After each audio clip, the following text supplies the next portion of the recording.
30.559 cittadini di Castelfranco domenica e lunedì andranno alle urne per il ballottaggio che determinerà il nome del nuovo sindaco che guiderà la città per i prossimi 5 anni. Domani urne aperte dalle 7 alle 23, lunedì invece gli elettori potranno recarsi nei seggi del comune dalle 7 alle 15. Subito dopo inizierà lo spoglio delle schede. A contendersi la poltrona di primo cittadino il sindaco uscente Stefano Marcon, candidato del centrodestra, e Sebastiano Sartoretto, candidato del centrosinistra.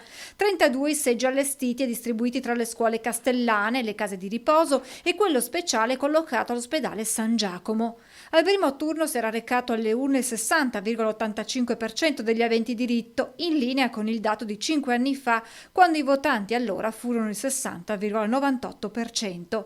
Se dunque il 20 e 21 settembre il temuto astensionismo non c'è stato, si teme per questo turno di ballottaggio una bassa affluenza, ma basterà attendere le 15 di lunedì per saperlo e poche ore dopo si conoscerà anche il nome del nuovo sindaco di Castelfranco.